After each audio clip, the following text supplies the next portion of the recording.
ನಮಃ. ಸದಾಗಮೈಕವಿಜ್ಞೇಯಂ ಸಮತೀತಕ್ಷರಾಕ್ಷರಂ ನಾರಾಯಣಂ ಸದಾ ವಂದೇ ನಿರ್ದೋಷಾಶೇಷಸದ್ಗುಣಂ. ಅಭ್ರಮಂ ಭಂಗರಹಿತಂ ಅಜಡಂ ವಿಮಲಂ ಸದಾ ಆನಂದತೀರ್ಥಮತಲಂ ಭಜೆ ತಾಪತ್ರಯಾಪಹಂ. ಭವತಿ ಯದನುಭಾವಾದ್ ಏಡಮೂಕೋಪಿ ವಾಗ್ಮಿ ಜಡಮತಿರಪಿ ಜಂತುರ್ಜಾಯತೆ ಪ್ರಾಜ್ಞಮೌಲಿಃ. ಸಕಲವಚನಚೇತೋ ದೇವತಾ ಭಾರತೀ ಸಾ ಮಮ ವಚಸಿ ನಿಧತ್ತಾಂ ಸನ್ನಿಧಿಂ ಮಾನಸೇ ಚ. ತಪೋ ವಿದ್ಯಾ ವಿರಕ್ತ್ಯಾದಿ ಸದ್ಗುಣೌಘಾಕರಾನಹಂ ವಾದಿರಾಜಗುರೂನ್ ವಂದೇ ಹಯಗ್ರೀವ ಪದಾಶ್ರಯಾಂ. ಪ್ರಣಮತ್ಕಾಮಧೇನುಂಚ ಭಜತ್ಸ್ರೋತರೂಪಮಂ ಶ್ರೀಭಾವಬೋಧಕುತ್ಪಾದಂ ಚಿಂತಾಮಣಿ ಉಪಾಸ್ಮಹೇ.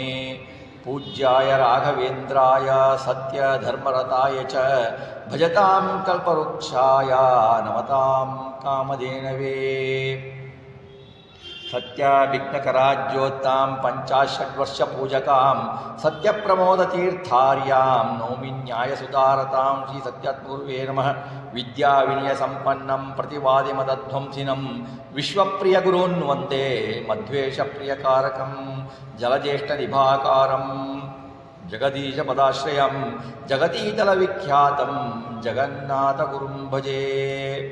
ಶ್ರೀಗುರುಭ್ಯೋ ನಮಃ. ಹರಿ ಓಂ.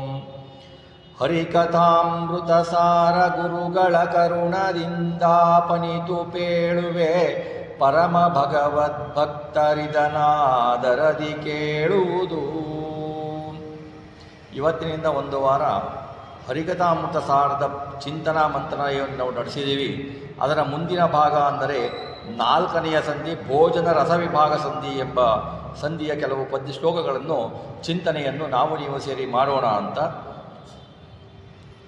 ವನಜಾಂಡದೊಳುಳ್ಳ ಅಖಿಲ ಚೇತನರು ಭುಂಜಿಪ ಚತುರವಿಧ ಭೋಜನ ಪದಾರ್ಥದಿ ಚತುರವಿಧ ರಸರೂಪತಾನಾಗಿ ಮನಗೆ ಬಂದುದನು ಉಂಡು ಉಣಿಸಿ ಸಂಹನನ ಕುಪಚಯ ಕರ್ಣಕಾನಂದ ಅನಿಮಿಷರಿಗಾತ್ಮ ಪ್ರದರ್ಶನ ಸುಖವನೀವ ಹರಿ.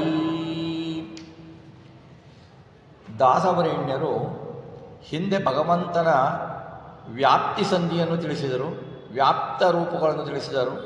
ಭಗವಂತನು ವ್ಯಾಪ್ತನಾಗಿದ್ದಾನೆ ಯಾಕೆ ಎಂದರೆ ಅವನು ಆಪ್ತ, ಆದ್ದರಿಂದ ಭಗವಂತ ವ್ಯಾಪ್ತ ಅಂತ ತಿಳಿಸಿದರು. ಈಗ ಈ ಸಂಧಿಯಲ್ಲಿ ಭಗವಂತನು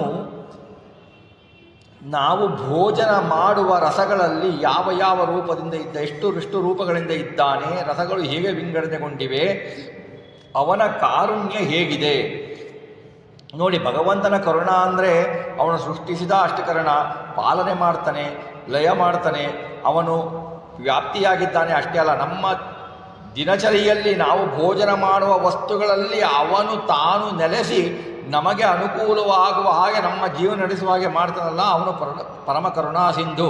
ಅವನ ಆ ಕರುಣೆಯನ್ನು ನಾವು ಅರಿಯುವುದೇ ಇಲ್ಲ.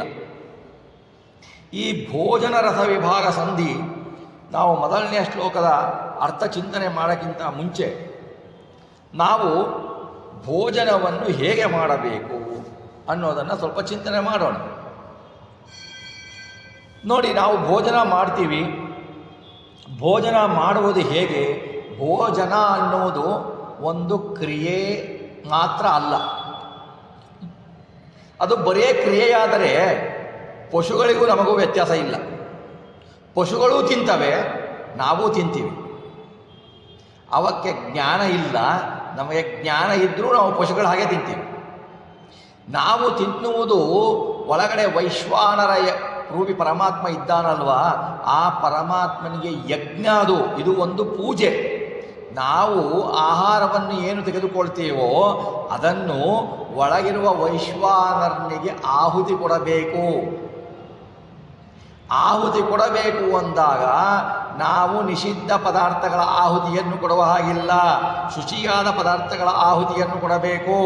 ಕ್ರಮವಾಗಿ ಶಾಸ್ತ್ರೋಕ್ತ ರೀತಿಯಲ್ಲಿ ನಾವು ಭೋಜನವನ್ನು ಮಾಡಬೇಕು.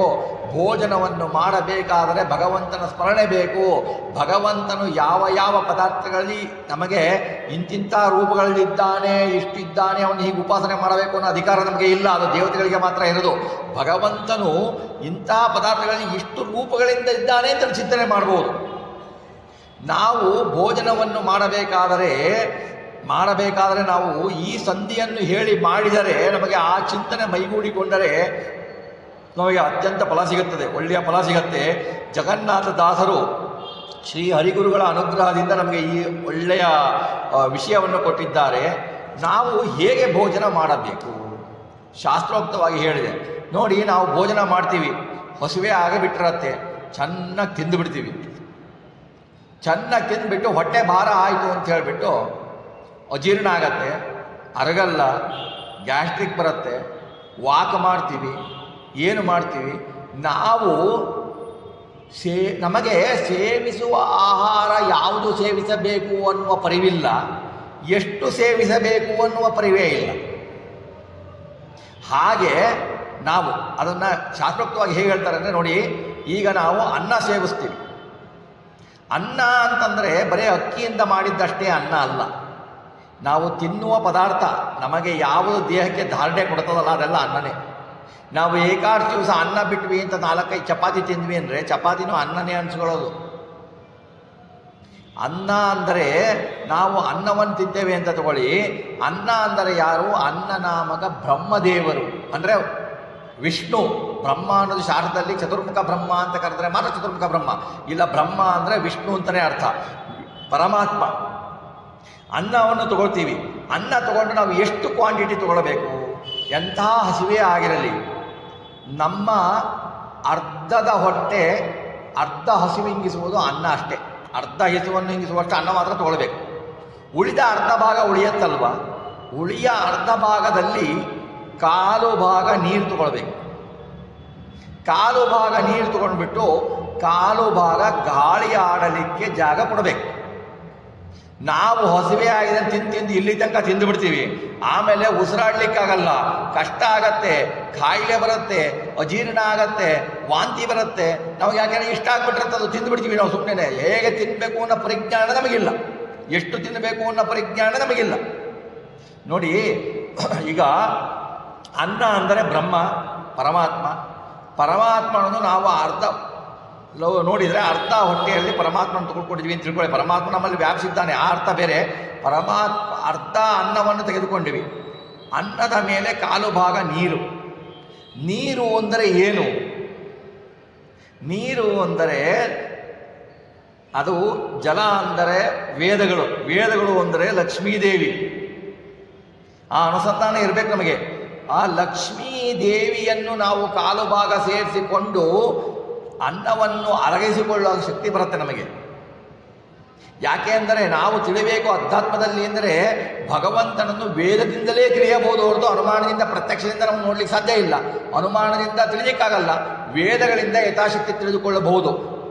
ನೀರು ಅಂದರೆ ವೇದ, ವೇದಗಳ ಅಭಿಮಾನಿ ಲಕ್ಷ್ಮೀದೇವಿ, ಲಕ್ಷ್ಮೀದೇವಿಯ ಮುಖಾಂತರ ಪರಮಾತ್ಮ ತಿಳಿದುಕೊಳ್ಬೇಕು. ಆಯಿತು, ಒಂದು ಕಾಲು ಭಾಗ ಆಯಿತು. ಇನ್ನು ಕಾಲು ಭಾಗ ಇದೆಯಲ್ಲ, ಅದು ಏನು? ಗಾಳಿ ಅಂದರೆ ಮುಖ್ಯ ಪ್ರಾಣದೇವರು. ಮುಖ್ಯ ಪ್ರಾಣದೇವರು ಇರಬೇಕು, ಗಾಳಿ ಆಡಲಿಕ್ಕೆ ಜಾಗ ಇರಬೇಕು.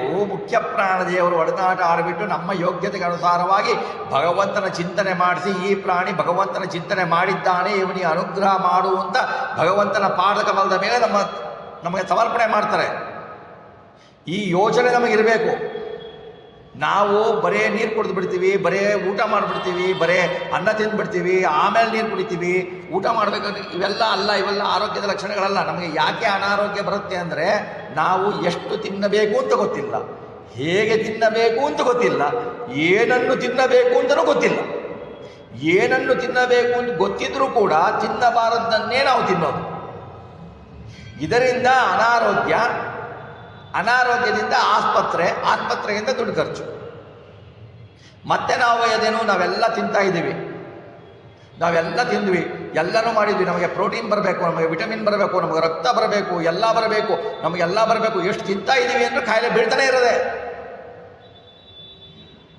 ನಾವು ಹೇಗೆ ಪದಾರ್ಥಗಳ ಶುದ್ಧಿ ಇಲ್ಲವೋ ಆ ಪದಾರ್ಥಗಳ ಶುದ್ಧಿ ಇಲ್ಲದ ಪದಾರ್ಥಗಳನ್ನು ನಾವು ಭಗವಂತನಿಗೆ ಹೇಗೆ ನೈವೇದ್ಯ ತಗೊಳ್ತೀವಿ, ನಾವು ಭಗವಂತನಿಗೆ ಅರ್ಪಿಸಿ ನಾವು ತಗೊಳ್ತೀವಲ್ಲ, ಆ ಆಹಾರವನ್ನು ಯಾವ ರೀತಿ ಅರ್ಪಿಸಬೇಕು, ಯಾವ ರೀತಿ ತೆಗೆದುಕೊಳ್ಳಬೇಕು, ಯಾವ ರೀತಿ ತೆಗೆದುಕೊಂಡರೆ ನಮ್ಮ ದೇಹಕ್ಕೆ ದಾರ್ಢ್ಯ ಬರುತ್ತದೆ, ನಮ್ಮ ಮನಸ್ಸು ನಿರ್ಮಲವಾಗುತ್ತದೆ, ನಮ್ಮ ಆರೋಗ್ಯ ಸ್ಥಿರವಾಗಿ ನಮ್ಮ ಸಾಧನೆಗೆ ಅನುಕೂಲವಾಗುತ್ತದೆ ಅನ್ನುವ ಜ್ಞಾನದಿಂದ ಊಟ ಮಾಡಿದರೆ, ಭೋಜನ ಮಾಡಿದರೆ ಅದು ಒಂದು ಯಜ್ಞ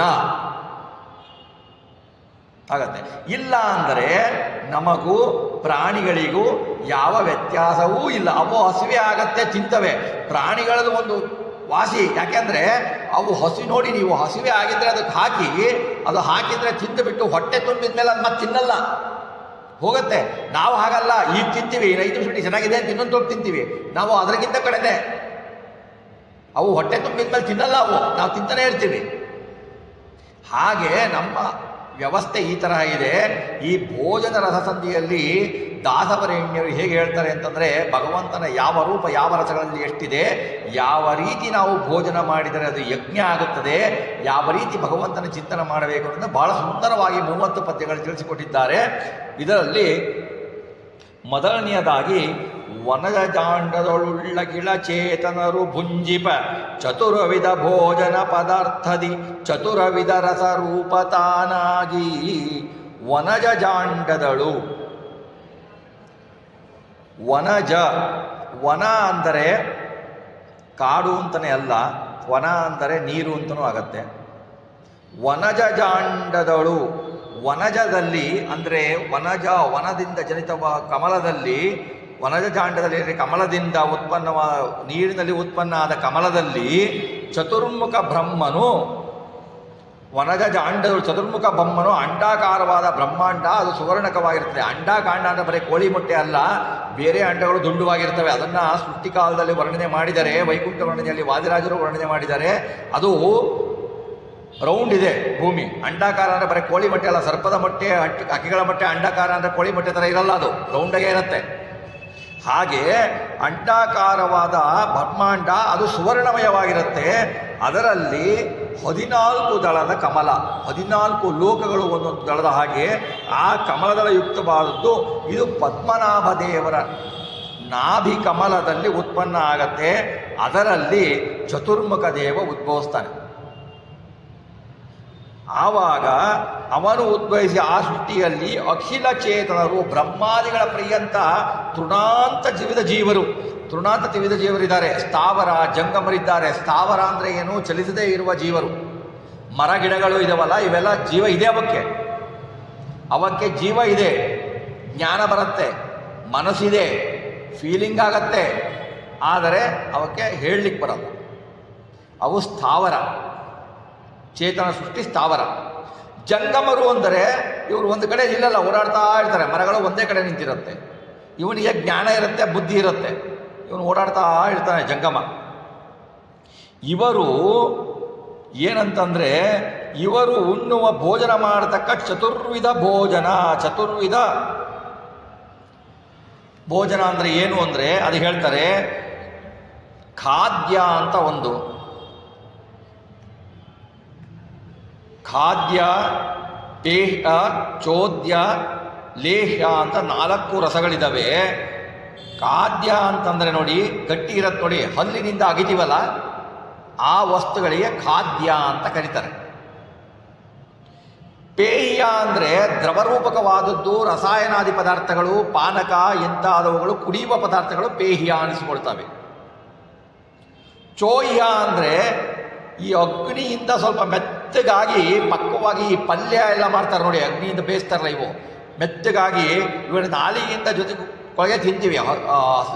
ಇದರಿಂದ ಅಲ್ಲಿಂದ ತಿನ್ನಬೇಕು ಅಂತೇನಿಲ್ಲ, ನಾಲಿಗೆಯಿಂದನೇ ಅದು ಮೆತ್ತಗಾಗಿರುತ್ತೆ ಚೆನ್ನಾಗಿ ಬಂದಿದ್ದರೆ ಅದು. ಹಾಗಾಗಿ ಅದನ್ನು ಚೋಹ್ಯ ಅಂತಾರೆ.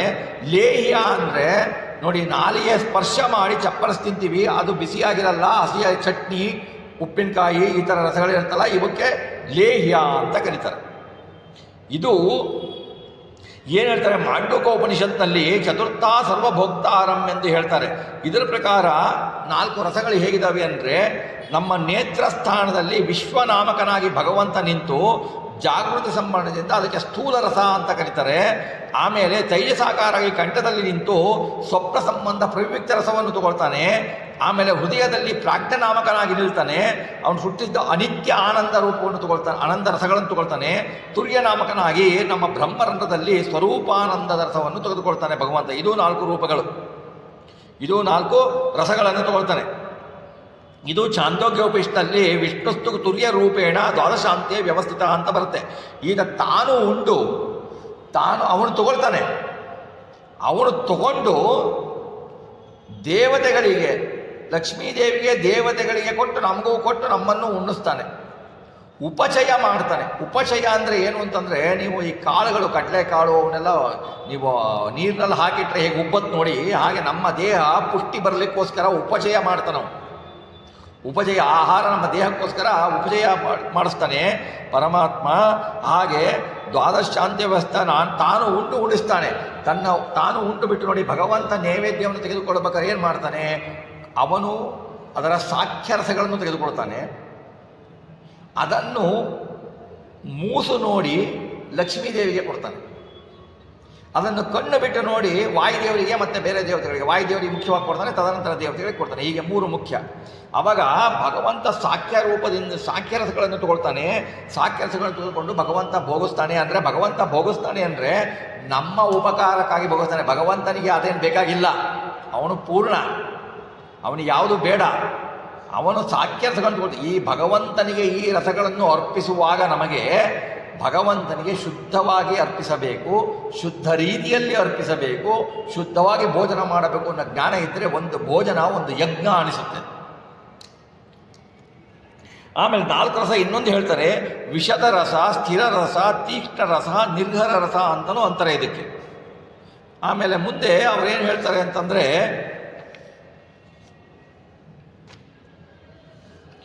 ನೀಡದಂದದ ಲಿಪ್ಪಲಿಂಗಕ್ಕೆ ಷೋಡಶಾತ್ಮಕ ರಸ ವಿಭಾಗವ ಮಾಡಿ ಷೋಡಶ ಕಳೆಗಳಿಗೆ ಉಪಚಯಗಳನ್ನೇ ಕೊಡುತ್ತಾ ಕ್ರೋಢ 72,000 ನಾಡಿಗತ ದೇವತೆಗಳೊಳಗೆ ಇದ್ದಾಡುತ್ತ ಆನಂದಾತ್ಮ ಚರಿಸುವ ಲೋಕದೊಳು ತಾನು.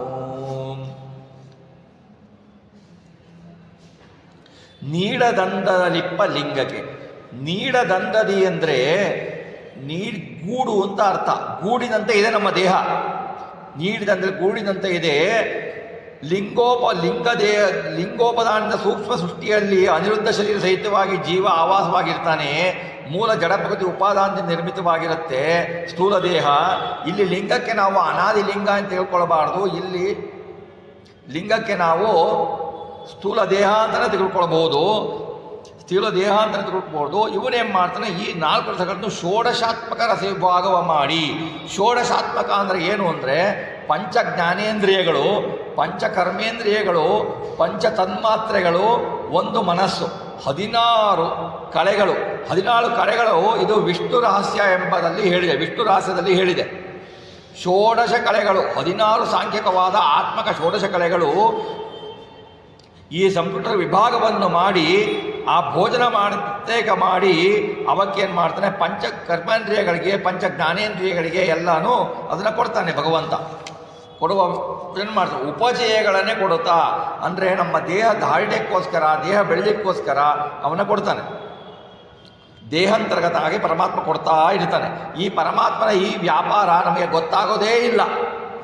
ನಾವು ಊಟ ಮಾಡಿ ನೋಡಿ, ಇಷ್ಟು ಭಗವಂತನ ಕರುಣೆ ಹೇಗಿದೆ ಅಂದರೆ, ಇವನು ಇಷ್ಟು ನಮ್ಮೊಳಗೆ ಇದ್ದು ಬಿಟ್ಟು ಎಷ್ಟು ಕರುಣೆ ತೋರ್ತಾರಲ್ಲ, ಒಬ್ಬರಿಗೆಲ್ಲ ನಮ್ಮೊಳಗೆ ನಿಂತು ಬಿಟ್ಟು ಕೊಡ್ತಾನೆ ಅಂತಲ್ಲ, ಇಡೀ ಪ್ರಪಂಚದ ಮಾನವರು, ಮರಗಿಡಗಳು, ಚೇತನರು, ಇವ್ರಿಗೆಲ್ಲರೂ ಪಶುಗಳಿಗೆ ಎಲ್ಲ ಒಬ್ಬೊಬ್ಬರಲ್ಲೂ ಈ ಥರ ನಿಂತು ವ್ಯಾಪಾರ ಮಾಡ್ತಾನಲ್ಲ ಭಗವಂತ. ಒಂದು ದಿವಸ ಭಗವಂತ ವ್ಯಾಪಾರ ಮಾಡಲ್ಲ ಅಂದರೆ ಹೆಂಗಿರುತ್ತೆ? ಬೇಡಪ್ಪ, ಪ್ರಾಣಾಯ ಸ್ವಾಹ ಅಪಾನಾಯ ಸ್ವಾಹ ಅಂತ ಹೇಳ್ತಾ ಇರ್ತೀರ. ಪ್ರಾಣದೇವರು ತನ್ನ 5 ರೂಪಗಳನ್ನು ಹಿಂತೆಕೊಂಡ್ರೆ, ಒಂದು ರೂಪ ಅಪಾನವಾಯು ಹಿಂತೆಕೊಂಡ್ರೆ ಹಾಸ್ಪಿಟ್ಲಿಗೆ ಅಡ್ಮಿಟ್ ಆಗ್ತೀವಿ. ಯಾಕೆಂದರೆ ನಾವು ಹಾಸ್ಪಿಟಲ್ ಕೇಳಿದಾಗ ಫಸ್ಟ್ ಕೇಳೋದೆ ಅವರು ಮೋಷನ್ ಸರಿ ಆಗ್ತಾ ಇದೆಯಾ ಅಂತಲೇ ಕೇಳೋದು.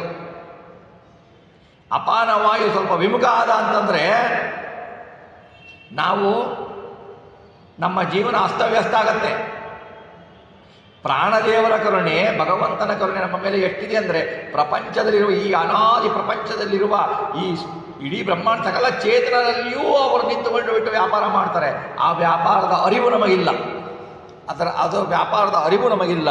ಅದನ್ನು ತಿಳಿದುಕೊಳ್ಳುವ ಗೋಜಿಗೆ ನಾವು ಹೋಗೋದಿಲ್ಲ. ಅವನು ಹೇಗಿರ್ತಾನೆ ಅಂದರೆ ವರಾಹ ರೂಪ ಪರಮಾತ್ಮ ಅವನು. ಕ್ರೋಢ ರೂಪ ಅಂದರೆ ವರಾಹ ರೂಪ ಪರಮಾತ್ಮ ಅವನು. ಕ್ರೋಢ ಅಂದರೆ ವರಾಹ ರೂಪ ಪರಮಾತ್ಮ. ವರಾಹ ರೂಪ ಪರಮಾತ್ಮ ಪ್ರತಿ ಕಲೆಗಳಿಗೂ ಉಪಚಯಗಳನ್ನು ಕೊಡ್ತಾ ಏನು ಮಾಡ್ತಾನೆ? ಇಂದ್ರಿಯಗಳಿಗೆ ಉಪಚಯಗಳನ್ನು ಕೊಡ್ತಾನೆ, ಪಂಚಕರ್ಮೇಂದ್ರಿಯಗಳಿಗೆ, ಪಂಚ ಜ್ಞಾನೇಂದ್ರಿಯಗಳಿಗೆ, ಮನಸ್ಸಿಗೆ ಉಪಚಯವನ್ನು ಕೊಡ್ತಾನೆ, ಮನಸ್ಸಿಗೆ ಉಪಚಯವನ್ನು ಕೊಡ್ತಾನೆ. ಹಾಗಾಗಿ ಕೊಟ್ಟು ಬಿಟ್ಟು ನಮ್ಮ ಎಡಗಡೆಗೆ ಬಲಗಡೆಗೆ, ಬಲಗಡೆಗೆ ಎಡಗಡೆಗೆ ಏನಿದೆ, ಬಲಗಡೆಗೆ 36,000 ನಾಡಿಗಳು, ಎಡಗಡೆಗೆ 36,000 ನಾಡಿಗಳು, ಒಟ್ಟು 72,000 ನಾಡಿಗಳಲ್ಲಿ ಭಗವಂತ ಇರ್ತಾನೆ. ಅವುಗಳಿಗೆಲ್ಲಕ್ಕೂ ವಿಭಾಗ ಮಾಡಿ 72,000 ರಸಗಳನ್ನು ವಿಭಾಗ ಮಾಡಿ ಅವನು ಉಪಚಯಗಳನ್ನು ಕೊಡ್ತಾ ಇರ್ತಾನೆ ನಾಡಿಗಳಿಗೆ. ಅಂತಹ ಪರಮಾತ್ಮ ನಾಡಿ ಅಭಿಮಾನಿ, ಕಳಾಭಿಮಾನಿ, ರಸಾಭಿಮಾನಿ ದೇವತೆಗಳ ಒಳಗೆದ್ದು ಅವರಿಗೂ ಕೊಡ್ತಾನೆ. ಅವರಿಗೂ ಕೊಟ್ಟು ಅವರಿಗೆ ಏನು ಮಾಡ್ತಾನೆ? ನಮಗೆ ದೇಹಕ್ಕೆ ಉಪಚಯವನ್ನು ಕೊಡ್ತಾರೆ. ಆಮೇಲೆ ಆ ಅಭಿಮಾನಿ ದೇವತೆಗಳಿಗೆ ಅವರ ಸ್ವರೂಪಾನಂದವನ್ನು ಕೊಡ್ತಾರೆ. ಅವರು ಕೊಟ್ಟು ಬಿಟ್ಟು ಭಗವಂತ ಈ ರೀತಿಯಾಗಿ ನಮಗೆ ಅನುಗ್ರಹ ಮಾಡ್ತಾ ಇದ್ದಾನೆ. ನಮ್ಮ ದೈನಂದಿನ ಕಾರ್ಯದಲ್ಲಿಯೂ ಕೂಡ ಭಗವಂತ ನಮಗೆ ಬಹಳ ಕರುಣೆಯಿಂದ ನಮ್ಮ ಒಳಗಿದ್ದು ನಮ್ಮ ವ್ಯಾಪಾರವನ್ನು ನಡೆಸ್ತಾ ಇದ್ದಾನೆ ಭಗವಂತ. ಇಲ್ಲಿ ಲಿಂಗ ಶರೀರಕ್ಕೆ ನಾವು ದೇಹ ಅಂತ ತಿಳಿದುಕೊಳ್ಬೇಕಾಗತ್ತೆ.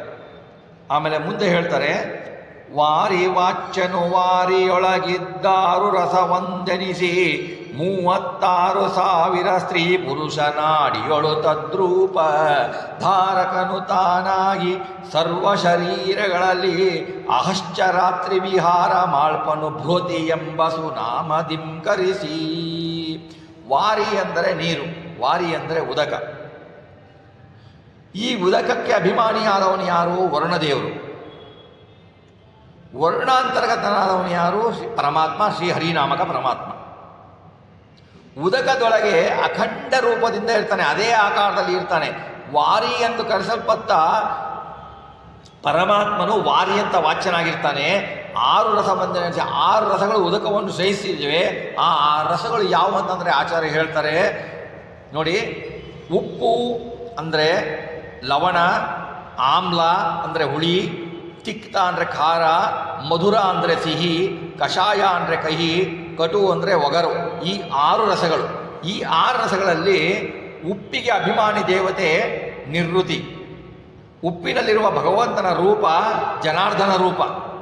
ಹುಳಿಯಲ್ಲಿ ಅಂದರೆ ಆಮ್ಲದಲ್ಲಿ, ಆಮ್ಲಕ್ಕೆ ಅಭಿಮಾನಿ ದೇವತೆ, ಹುಳಿಗೆ ಅಭಿಮಾನಿ ದೇವತೆ. ಹುಳಿ ಅಂದರೆ ಸಾರು ಹುಳಿ ಅಲ್ಲ, ಹುಳಿ ಅಂತ ರಸ ಇದೆಯಲ್ಲ, ಆ ಹುಳಿಗೆ ಅಭಿಮಾನಿ ದೇವತೆ ಗೌರಿದೇವಿ ಅಂದರೆ ಪಾರ್ವತಿ. ಅದರಲ್ಲಿರುವ ಪರಮಾತ್ಮನ ರೂಪ ದಾಮೋದರ. ಖಾರದಲ್ಲಿ ಖಾರಕ್ಕೆ ಅಭಿಮಾನಿ ದಕ್ಷ ಪ್ರಜಾಪತಿ. ದಕ್ಷ ಪ್ರಜಾಪತಿ ಭಗವದ್ ರೂಪ, ಅದರಲ್ಲಿರುವುದು ನೃಸಿಂಹ ರೂಪ. ಆಮೇಲೆ ಸಿಹಿಯಲ್ಲಿ ಮಧುರ ರಸ, ಮಧುರ ರಸದಲ್ಲಿ ಇಂದ್ರ ಅಭಿಮಾನಿ ದೇವತೆ, ಅವರಲ್ಲಿ ವಾಸುದೇವ, ಅದರಲ್ಲಿರುವ ಭಗವದ್ ರೂಪ. ಆಮೇಲೆ ಕಷಾಯಕ್ಕೆ ಯಮ ಅಭಿಮಾನಿ ದೇವತೆ, ಅಲ್ಲಿ ಅನಿರುದ್ಧ ರೂಪ ಭಗವಂತ. ಆಮೇಲೆ ಒಗರಿನಲ್ಲಿ ಗಂಗಾದೇವಿ, ಭಾಗೀರಥಿ ದೇವಿ ಅಭಿಮಾನಿ ದೇವತೆ, ಹರಿನಾಮಕ ಪರಮಾತ್ಮ. ಅದಕ್ಕೆ ಹರಿನಾಮಕ ರೂಪ ಪರಮಾತ್ಮನ ರೂಪ. ನೋಡಿ, ಪೃಥ್ವಿಯಲ್ಲಿ ಎಲ್ಲ ಗಂಧಗಳು ಇರ್ತವೆ. ನೋಡಿ, ಆಕಾಶದಲ್ಲಿ ಸರ್ವಶಬ್ದಾಶ್ರಯ ಆಕಾಶ. ಆಕಾಶದಿಂದ ವಾಯು. ಆಕಾಶದಲ್ಲಿ ಸ್ಪರ್ಶ ಇಲ್ಲ, ಆಕಾಶನ ಮುಟ್ಲಿಕ್ಕಾಗಲ್ಲ, ಸ್ಪರ್ಶ ಇಲ್ಲ. ವಾಯುವಿನಲ್ಲಿ ಸ್ಪರ್ಶ ಇದೆ, ಆಕಾಶದ ವಾಯುವಿನಲ್ಲಿ ಸ್ಪರ್ಶ ಇದೆ. ಅದರ ಅಪ್ಪನ ಗುಣ ಶಬ್ದವೂ ಬರುತ್ತೆ, ಯಾಕೆಂದರೆ ಗಾಳಿ ಅಂತ ಬೀಳುತ್ತಲ್ವ, ಶಬ್ದ ಬರುತ್ತಲ್ವ, ಅದರ ಅಪ್ಪನ ಗುಣ ಇದೆ. ಆಮೇಲೆ ಗಾಳಿಯಿಂದ ಅಗ್ನಿ, ತೇಜಸ್ಸು. ಗಾಳಿಯ ರೂಪ ಇಲ್ಲ, ಗಾಳಿಯ ರೂಪ ಇಲ್ಲ. ಈ ತೇಜಸ್ ಅಗ್ನಿ ಇದೆಯಲ್ಲ, ಅಗ್ನಿಯಲ್ಲಿ ರೂಪ ಇದೆ. ಅಗ್ನಿ ಕಾಣುತ್ತೆ ನಿಮಗೆ, ಅಗ್ನಿಯಲ್ಲಿ ರೂಪ ಇದೆ, ಅಗ್ನಿಯಲ್ಲಿ ರೂಪ ಇದೆ, ಅಗ್ನಿಯಲ್ಲಿ ಸ್ಪರ್ಶ ಇದೆ, ಅಗ್ನಿಯಲ್ಲಿ ಶಬ್ದ, ಅಗ್ನಿ ಶಬ್ದ ಮಾಡ್ಕೊಳ್ಳ ಬರುತ್ತೆ. ಅಗ್ನಿಯಲ್ಲಿ ಸ್ಪರ್ಶ ಹೇಗಿದೆ ಅಂದರೆ ಅಗ್ನಿ ಮುಟ್ಟಿದ್ರೆ ಗೊತ್ತಾಗತ್ತೆ ಸ್ಪರ್ಶ ಏನು ಅಂತ ಹೇಳಿ ಅಂತ. ಅಗ್ನಿಯಲ್ಲಿ ಸ್ಪರ್ಶ ಇದೆ, ಅದರಲ್ಲಿ 3 ಗುಣಗಳು ಬರುತ್ತೆ. ಅಪ್ಪಿನಲ್ಲಿ ಅಂದರೆ ನೀರಿನಲ್ಲಿ ಸರ್ವ ರಸಾಶ್ರಯ ಇದೆ. ಈ 3ರಲ್ಲಿ ನೀರಿನಲ್ಲಿ ಎಲ್ಲ ರಸಗಳು ಇದೆ, ಅಗ್ನಿಯಲ್ಲಿ ರಸ ಇಲ್ಲ. ವಾಯುವಿನಲ್ಲಿ ರಸ ಇಲ್ಲ, ಆಕಾಶದಲ್ಲಿ ರಸ ಇಲ್ಲ. ಈ 3 ಗಣಗಳ ಸಹಿತ ನೀರಿನಲ್ಲಿ ಅದರ ಸ್ವಂತ ಗುಣ ರಸ. ರಸಕ್ಕೆ ಆಶ್ರಯವಾಗಿದೆ. ಪೃಥ್ವಿಯಲ್ಲಿ ಸರ್ವಗಂಧಾಶ್ರಯ ಇದೆ. ಪೃಥ್ವಿಯಲ್ಲಿ ಗಂಧ ಇದೆ, ವಾಸನೆ ಇದೆ. ನೀವು ಕೇಳಬಹುದು, ಅಲ್ಲ ನಾವು ತೀರ್ಥ ಕುಡಿತೀವಿ, ತೀರ್ಥದಲ್ಲಿ ಮತ್ತೆ ನೀವು ವಾಸನೆ ಇರುತ್ತಲ್ಲ, ಪರಿಮಳ ಇರುತ್ತಲ್ಲ ತೀರ್ಥದಲ್ಲಿ, ನಾವು ಬೇರೆ ನೀರು ಕುಡಿದಾಗ ಕೆಟ್ಟ ವಾಸನೆ ಬರುತ್ತಲ್ಲ, ಏನಾಗತ್ತೆ ಅಂತಂದರೆ ಅದು ಪಾರ್ಥಿವ ಅಣುಗಳು, ಪೃಥ್ವಿಯಲ್ಲಿರುವ ವಸ್ತುಗಳು ಸೇರಿಕೊಂಡಿರುತ್ತೆ, ಅದರಿಂದ ವಾಸನೆ ಬರ್ತದೆ. ನೀರಿಗೆ ಗಂಧ ಇಲ್ಲ, ಗಂಧ ಎಲ್ಲ ಇರುವುದು ಪೃಥ್ವಿಯಲ್ಲಿ. ಪೃಥ್ವಿಯ ಸಂಪರ್ಕ ಇದ್ದ ವಸ್ತುಗಳ ಸಂಪರ್ಕ ಆದಾಗ ನೀರಿಗೆ ಅದು ವಾಸನೆ ಬರುತ್ತೆ. ಯಾಕೆಂದರೆ ನೋಡಿ, ನೀರು ಸಿಹಿಯಾಗೂ ಇರುತ್ತೆ, ನೀರು ಕೊಳಕಾಗೂ ಇರುತ್ತೆ ಅಲ್ವಾ. ಅದರಲ್ಲಿ ಕಾಣುವ ರೂಪ ಆ ಪೃಥ್ವಿಯ ಗುಣಗಳಿಂದ ಬಂದಿರುತ್ತೆ. ಹೀಗಾಗಿ ಈ ನಾಲ್ಕು ಇದು ಸರ್ವರಸಕ್ಕೂ ಎಲ್ಲ ರಸಗಳಿಗೂ ಉದಕಾಶ್ರಯವಾಗಿರುತ್ತದೆ. ಹೀಗೆ ದಾಸರು ಏನು ತಿಳಿಸ್ತಾರೆ ಅಂತಂದರೆ, ಇದರಲ್ಲಿ ರಸಗಳು 6 ರಸಗಳು, 6 ರಸಗಳಲ್ಲಿರುವ ಅಭಿಮಾನಿ ದೇವತೆಗಳಾದ ಒಳಗಿದ್ದ ಪರಮಾತ್ಮನ ರೂಪಗಳು. ಇವೇನು ಮಾಡ್ತಾನೆ ಅಂದರೆ 6 ರಸ, ಅವನೇ ರಸವೆಂದೆನಿಸ್ತಾನೆ. ಯಾಕೆಂದರೆ ರಸನಿಯಾಮಕ ಅವನು, ರಸದೊಳಗಿದ್ದು ರಸವೆಂದೆನಿಸಿಕೊಳ್ತಾನೆ. 36,000 ಸ್ತ್ರೀ ಪುರುಷ, ಎಡಗಡೆಯಲ್ಲಿ ಸ್ತ್ರೀ ನಾಡಿಗಳು 36,000, ಬಲಗಡೆಯಲ್ಲಿ 36,000 ನಾಡಿಗಳು. ತದ್ರೂಪಧಾರಕನು ಆಯಾ ರೂಪದಿಂದ ಧಾರಣೆ ಮಾಡಿರ್ತಾನೆ. ತಾನಾಗಿ ಸರ್ವ ಶರೀರಗಳಲ್ಲಿ, ಪ್ರಪಂಚದಲ್ಲಿ ಇಡೀ ಬ್ರಹ್ಮಾಂಡದಲ್ಲಿರುವ ಎಲ್ಲ ಶರೀರಗಳಲ್ಲೂ ಅಹೋರಾತ್ರಿ ಯಾವಾಗಲೂ ಬಿಡುವಿಲ್ಲ ಅವನಿಗೆ, ಯಾವಾಗಲೂ ಅವನು ಸಂಚರಿಸ್ತಾ ಇರ್ತಾನೆ. ಯಾವ ಹೆಸರಿನಿಂದ? ಬೃಹತಿ ಎಂಬ ಹೆಸರಿನಿಂದ ಸಂಚರಿಸ್ತಾ ಇರ್ತಾನೆ. ಬೃಹತಿ ಎಂಬ ಹೆಸರಿನಿಂದ ಸಂಚರಿಸ್ತಾ ಇರ್ತಾನೆ. ಬೃಹತಿ ಎಂಬ ಸಂಚರಿಸ್ತಾನೆ. ಇವನು ನೋಡಿ, ಇವನು ಬೃಹತಿನಲ್ಲಿ ಮತ್ತೆ ಹೇಳ್ತಾರೆ, ಬೃಹತಿ ಎಂಬುದು ಛಂದಸ್ಸಿದು, 11 ಅಕ್ಷರದಿಂದ ಕೂಡಿರುತ್ತೆ ಬೃಹತಿ ಛಂದಸ್ಸು. ಬೃಹತಿ ಛಂದಸ್ಸಿನಲ್ಲಿ ಏನು ಮಾಡ್ತಾನೆ ಅಂದರೆ 100 ಪ್ರತಿಪಾದ್ಯನಾಗಿ ಬೃಹತಿ ಸಹಸ್ರ ಸ್ವರಾಕ್ಷರ ಇರುತ್ತಲ್ಲ, ಸ್ವರಾಕ್ಷರ ಇದೆಯಲ್ಲ, ಸ್ವರಾಕ್ಷರ ವಾಚ್ಯನಾಗಿ ನಾಮಗಳಿಂದ ಬಲಭಾಗದಲ್ಲಿ ಅವನು 36,000 ನಾಡಿಗಳಲ್ಲಿ ಕಾಣ್ಕೊಳ್ತಾನೆ. ವಾಮಭಾಗದಲ್ಲಿ ಆಮೇಲೆ ಎಡಭಾಗದ 36,000 ನಾಮಗಳಲ್ಲಿ ವ್ಯಂಜನಾಕ್ಷರಗಳಿರ್ತಾವಲ್ಲ, ವ್ಯಂಜನಾಕ್ಷರಗಳ ನಾಮದಿಂದ ಕರೆಸಿಕೊಳ್ತಾನೆ. ಹೀಗಾಗಿ ಅವನ ರೂಪಗಳು 36,000 ಸ್ತ್ರೀ ರೂಪ, 36,000 ವ್ಯಂಜನ ರೂಪ, ಸ್ವರಾಕ್ಷರ ರೂಪ ಅಂತ ಬರುತ್ತೆ. ಇದನ್ನು ಮಾಡಿಬಿಟ್ಟು ವ್ಯಂಜನಾಕ್ಷರಗಳ ಸಂಕೇತ ಕೊಡ್ತಾರೆ. ಇದಕ್ಕೆ ಸುಮ್ಮನೆ ದಾಸರು ಹೇಳೋದಿಲ್ಲ, ಅದಕ್ಕೆ ಪ್ರಮಾಣವೂ ಇದೆ. 2 ಸಹಸ್ರನಾಟ್ಯೆ ಬೃಹತಿ ಸಹಸ್ರ ವಾಚ್ಯಾನಿ 20 ಸಹಸ್ರ ರೂಪಾಣಿ ತತ್ರಾಪಿ ದಕ್ಷಿಣ ಭಾಗಸ್ಥ 36 ಸಹಸ್ರನಾಟ್ಯೆ ಬೃಹತಿ ಸಹಸ್ರ ಸ್ವರಾಕ್ಷರ ವಾಚ್ಯಾನಿ 36 ಸಹಸ್ರ ರೂಪಾಣಿ ವಾಮಭಾಗಸ್ಯ 36 ಸಹಸ್ರ ನಾಟ್ಯಸ್ತು ಬೃಹತೋ ಸಹಸ್ರ ವ್ಯಂಜನಾಕ್ಷರ ವಾಚ್ಯಾನಿ 36 ಸಹಸ್ರ ರೂಪಾಣಿ ಇತಿ ವಿವೇಕ ಇತಿ ಷೋಡಶೆಯಲ್ಲಿ ಬರುತ್ತೆ ಈ ಥರ. ಇದರಿಂದ ಅದರ ಹೆಸರಿನಿಂದ ಕರೆಸಿಕೊಳ್ತಾನೆ. ನಮ್ಮ ನಾಡಿಗಳನ್ನು ಸಂರಕ್ಷಣೆ ಮಾಡ್ತಾನೆ, ನಮ್ಮ ದೇಹವನ್ನು ಸಂರಕ್ಷಣೆ ಮಾಡ್ತಾ ಇರ್ತಾನೆ. ಇವನು ಇದು ಎಂತಹ ಕರುಣೆ, ಇವೊಂದು ಎಂತಹ ಕರುಣೆ ಅನ್ನುವುದನ್ನು ನಾವು ಎಣಿಸಲೂ ಆಗೋದಿಲ್ಲ, ಭಗವಂತನ ಕರುಣೆಯನ್ನು ಅಂತ ಅವರು ಹೇಳ್ತಾರೆ.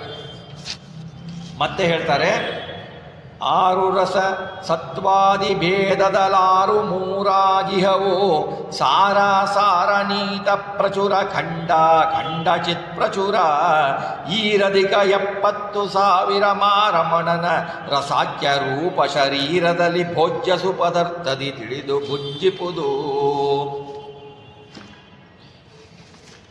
ಇದರಲ್ಲಿ 6 ರಸ ಸತ್ವಾದಿ ಭೇದದಲ್ಲಿ 6 ಮೂರಾಗಿ ಹೂವು. 6 ರಸ ಇದೆ ನೋಡಿ, 6 ರಸಗಳು ಇದ್ದಾವೆ. 6 ರಸಗಳು ಹೇಳಿದ್ವಿ ನಾವು ಹಿಂದೆ. 6 ರಸಗಳನ್ನ ಹಿಂದಿನ ಶ್ಲೋಕದಲ್ಲಿ 6 ರಸಗಳು ಹೇಳಿದ್ವಿ. ಉಪ್ಪು, ಹುಳಿ, ಸಿಹಿ, ಕಹಿ ಇವೆಲ್ಲ. ಈ 6 ರಸಗಳು ಇಂಟು ಮಲ್ಟಿಪ್ಲೈ ಮಾಡಿರಿ 3. ಸತ್ವ, ರಜಸ್ಸು, ತಮಗುಣ 3. 6 3 ಏನು ಹೇಳ್ತಾರೆ? 6 ಸತ್ವಾದಿ ಭೇದದಲ್ಲಿ 6 ಮೂರಾಗಿ ಹೋವು. 6 ಮೂರಾಗಿ ಹೇವು ನೋಡಿ. ಇದನ್ನು ಸಾತ್ವಿಕ ಜೀವರು, ರಾಜಸ ಜೀವರು, ತಾಮಸ ಜೀವರು, ಈ ರಸಗಳಲ್ಲೆಲ್ಲವೂ ಭೇದ ಇದೆ. ಸಾತ್ವಿಕರಿಗೆ ಒಂದು ಸಾತ್ವಿಕರ ರಸ, ರಾಜಸರ ರಸ, ಆಮೇಲೆ ತಾಮಸರ ರಸ ಅಂತ. ಅಂದರೆ ಆ ರಸಗಳು ಅವರವರಿಗೆ ಇಷ್ಟವಾಗಿರುತ್ತದೆ. ಅದನ್ನು ಭಗವದ್ಗೀತೆಯ 17ನೇ ಅಧ್ಯಾಯದಲ್ಲಿ 7, 8, 9, 10ನೇ ಶ್ಲೋಕದಲ್ಲಿ ಭಾಳ ಚೆನ್ನಾಗಿ ವರ್ಣನೆ ಮಾಡಿದ್ದಾನೆ ಶ್ರೀಕೃಷ್ಣ ಪರಮಾತ್ಮ. ಅದನ್ನು ನೋಡಬೇಕು ಅಂತಂದರೆ ನೋಡಿ, ಹೇಳ್ತಾನೆ ಪರಮಾತ್ಮ, ಆಹಾರಸ್ತ್ವಪಿ ಸರ್ವಸ್ಯ ತ್ರಿವಿಧೋ ಭವತಿ ಪ್ರಿಯ. ಇದು ಎಲ್ಲ ತ್ರಿವಿಧ ಜೀವರಿಗೂ ಯಾವ ತರಹ ಆಹಾರ ಪ್ರಿಯ ಅನ್ನೋದು ಹೇಳ್ತಾರೆ. ಅದನ್ನು ನಾವು ಯೋಚನೆ ಮಾಡಿದರೆ ನಾವು ಯಾವ ಥರ ಆಹಾರ ಸ್ವೀಕಾರ ಮಾಡ್ತಿದ್ದೀವಿ ಅಂತ ತಿಳ್ಕೊಂಡ್ರೆ ನಮ್ಮಲ್ಲಿ ಯಾವ ಗುಣಗಳು ಪ್ರಚುರ ಆಗಿದ್ದಾವೆ ಅನ್ನೋ ಗೊತ್ತಾಗತ್ತೆ. ಹೇಳ್ತಾರೆ, ಆಯುಷ್ಯತ್ವ ಬಲಾರೋಗ್ಯ ಸುಖ ಪ್ರೀತಿ ವಿವರ್ಧನ ರಸ್ಯಾ ಸ್ನಿಗ್ಧಾ ಸ್ಥಿರ ಹೃದಯ ಆಹಾರಾ ಸಾತ್ವಿಕ ಪ್ರಿಯಾ.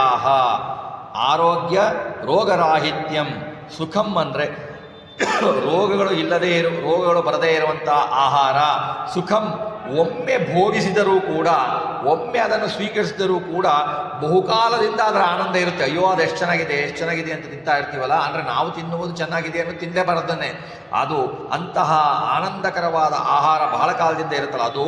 ಸ್ನಿಗ್ಧ ಅಂದರೆ ಸ್ನೇಹ ಗುಣವುಳ್ಳ, ಸ್ನೇಹ ಅಂದರೆ ಸ್ನೇಹ ಗುಣವುಳ್ಳದ್ದು, ಬಹಳ ಸ್ನೇಹವುಳ್ಳದ್ದು. ವೈರತಲ್ಲ ದೇಹದ ಮೇಲೆ ನಮ್ಮ ಮನಸ್ಸಿನ ಮೇಲೆ ಸ್ನೇಹ ಉಂಟಿರುತ್ತೆ.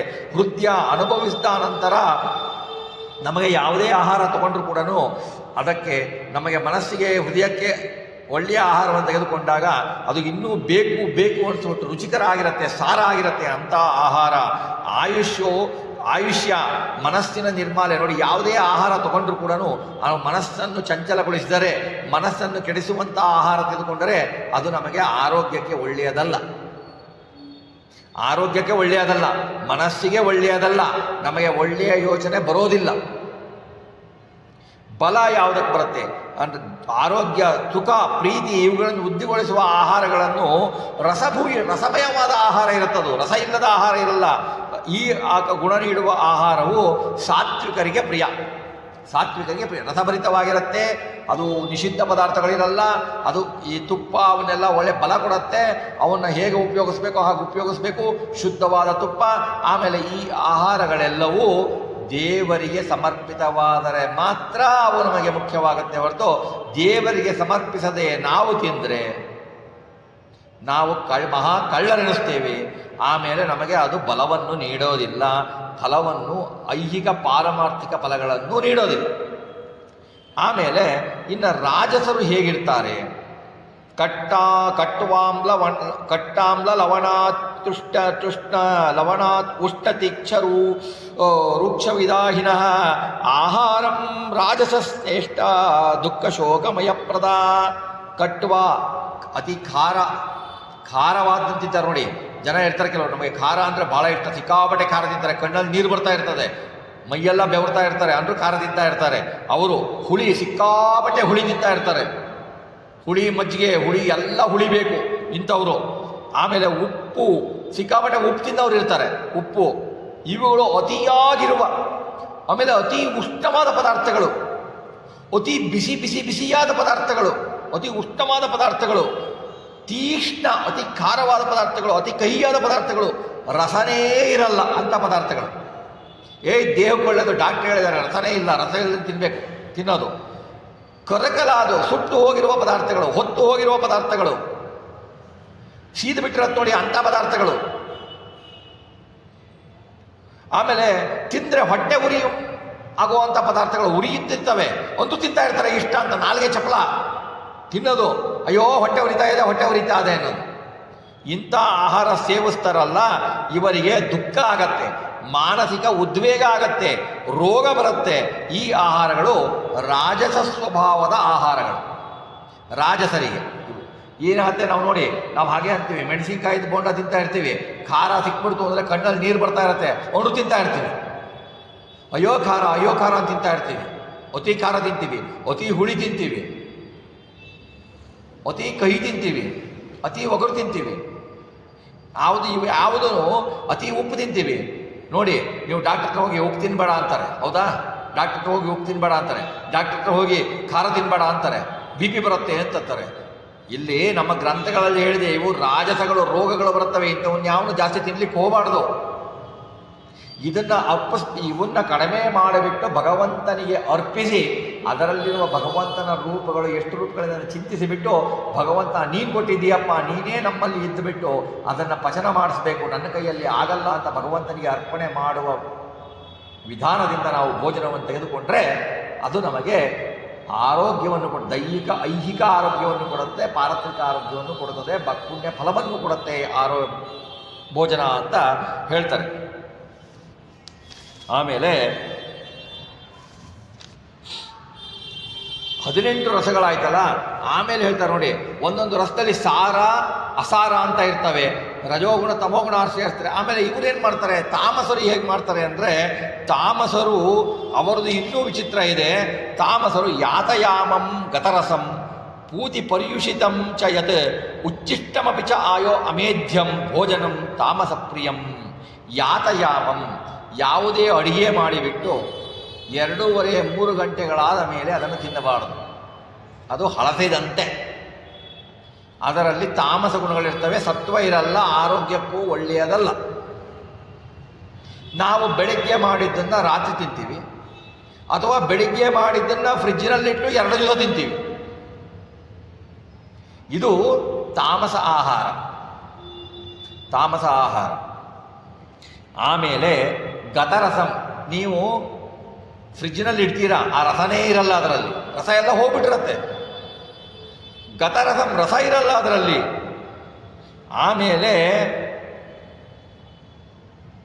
ದುರ್ಗಂಧಯುಕ್ತ ಆಗಿರುತ್ತೆ, ವಾಸನೆ ಬರ್ತಾ ಇರುತ್ತೆ, ಅಯ್ಯೋ ವಾಸನೆ ಬರ್ತಾ ಇರುತ್ತೆ, ವೇಸ್ಟ್ ಆಗುತ್ತೆ, ಇಷ್ಟೊಂದು ದುಡ್ಡು ಕೊಟ್ಟು ಬಂದಿದ್ದೀವಿ, ಸ್ವಲ್ಪ ವಾಸನೆ ಬರುತ್ತಲ್ಲ, ತಿಂದ್ಬಿಡೋದು. ಹಳಸಿದ್ದನ್ನು ತಿಂತಾರೆ, ಕೆಲವರು ಹಳಸಿದ್ದನ್ನು ಪ್ರಿಯರಿರ್ತಾರೆ, ಹಳಸಿದ್ದನ್ನು ತಿಂತಾರೆ, ಹಳಸಿದ್ದು ತಿನ್ನುವುದು. ಆಮೇಲೆ ಬೇರೆಯವರು ತಿಂದು ಉಳಿದುದನ್ನು, ಎಂಜಲನ್ನು ತಿನ್ನುವುದು, ಬೇರೆಯವರ ಉಚ್ಚಿಷ್ಟವನ್ನು ತಿನ್ನುವುದು. ಅಶುಚಿಯಾದ ಆಹಾರ, ಅಶುಚಿಯಾದ ಆಹಾರ, ಶೌಚ್ಯ. ಇದು ಈಗಿನ ಕಾಲದಲ್ಲಿ ಎಲ್ಲರೂ ಮಾಡ್ತಾರೆ ಇದನ್ನು, ಶೌಚ್ಯ ಇರೋದೇ ಇಲ್ಲ. ಯಾಕೆಂದರೆ ಎಲ್ಲಿ ಬೇಕೋ ಅಲ್ಲಿ ತಿಂತಾರೆ. ಆ ಶೌಚ್ಯ ಅನ್ನೋದು ಪದಾರ್ಥದಲ್ಲಿರಲ್ಲ, ಇವ್ರ ಕೈನಲ್ಲಿ ಶೌಚ್ಯ ಇರಲ್ಲ, ಮನಸ್ಸಿನಲ್ಲಿ ಶುಚಿ ಇರಲ್ಲ, ಅವ್ನು ಮಾಡೋನಲ್ಲಿ ಶುಚಿ ಇರಲ್ಲ, ಅವನೇ ಮಾಡಿರ್ತಾನೆ. ಇಂಥ ಆಹಾರಗಳನ್ನು ತಿಂದುಬಿಟ್ಟು ನಮಗೆ ಭಗವಂತನ ಮೇಲೆ ಭಕ್ತಿ ಬರಬೇಕು ಅಂದರೆ ಎಲ್ಲಿಂದ ಬರಬೇಕು? ಭಗವಂತನ ಮೇಲೆ ಭಕ್ತಿ ಬರಬೇಕು ಅಂದರೆ ಎಲ್ಲಿಂದ ಬರಬೇಕು? ಭಗವಂತನ ಗುಣಗಳನ್ನು ತಿಳಿಬೇಕು ಅಂದರೆ ಎಲ್ಲಿಂದ ತಿಳಿಬೇಕು? ನಮ್ಮ ಆರೋಗ್ಯ ಬರಬೇಕು, ಸರಿ ಇರಬೇಕು ಅಂದರೆ ಎಲ್ಲಿಂದ ಇರಬೇಕು? ಹೀಗೆ ಆಹಾರವು ತಾಮಸ ಜನರ ಆಹಾರ. ಇದು ಗೀತಾದಲ್ಲಿ 17ನೇ ಅಧ್ಯಾಯದಲ್ಲಿ ಭಾಳ ಚೆನ್ನಾಗಿ ವಿವರಿಸಿದ್ದಾನೆ ಪರಮಾತ್ಮ. ಆಮೇಲೆ ಇದರಲ್ಲಿ ಹೇಳ್ತಾರೆ ನೋಡಿ, ಖಂಡರಸ ಅಂತ ಹೇಳ್ತಾರೆ. ಈ ಖಂಡ ಅಂದರೆ ಏನು? ಇದು ಹೇಳ್ತಾರೆ, ಪ್ರಚುರ ಖಂಡ, ಖಂಡ ಚಿತ್ ಪ್ರಚುರ. ಖಂಡ ಅಂದರೆ ಬೇರೆ ಬೇರೆ ಇರುವವರೆಗೂ ಖಂಡರಸ ಅಂತ ಕರೆಸ್ತದೆ. ಅಖಂಡ ಅಂದರೆ 6 ರಸಗಳು ಒಂದಾಗ್ತವಲ್ಲ, 6 ರಸಗಳು ಒಂದಾಗೋದಕ್ಕೆ ಅಖಂಡ ಅಂತ ಕೇಳ್ತಾರೆ. ಆಮೇಲೆ ಪ್ರಚುರ ಅಂದರೆ ನೋಡಿ, ಈಗ ಒಂದು ರಸ ತಗೋತೀರ ಹುಳಿ ಅಂತ, ಅದರಲ್ಲಿ 6 ರಸಗಳು ಇರುತ್ತೆ, ಬಟ್ ಪ್ರಚುರವಾಗಿದ್ದು ಹುಳಿ ರಸ ಇರುತ್ತೆ, ಪ್ರಚುರವಾಗಿದ್ದು ಹುಳಿ ರಸ ಇರುತ್ತೆ. ಹಾಗಾಗಿ ಪ್ರಚುರ ಅಂತ ಕರೀತಾರೆ ಅದಕ್ಕೆ. ಆಮೇಲೆ ಹೀಗಾಗಿ ಈ ರಸಗಳಿಂದ ಸುರುಚಿ, ರುಚಿಕರ, ಸುಗಂಧ, ಶುಚಿ ಅಂತ 4 ರಸ. ಹೀಗಾಗಿ 72,000 ಇವನ್ನೇನು ಮಾಡ್ತಾರೆ, ಇಂಥ ರಸಗಳನ್ನು 72,000 ನಾಡಿಗಳಲ್ಲಿ ಸಂಚಯಿಸಿಬಿಟ್ಟು ನಮಗೆ ಕೊಟ್ಟು ಅವನ ತೆಗೆದುಕೊಂಡು ಉಂಡು ಉಣಿಸ್ತಾನೆ, ನಮಗೆ ಉಪಚಯವನ್ನು ಕೊಡ್ತಾನೆ ನಮಗೆ. ಅವನು ಎಲ್ಲ ಪ್ರತಿಯೊಂದು ನಾಡಿಗಳಲ್ಲೂ 72 ಒಂದೊಂದು ನಾಡಿಗಳಲ್ಲಿ ಭಗವಂತನ ರೂಪವಿದೆ, ಅನಂತ ರೂಪಗಳು.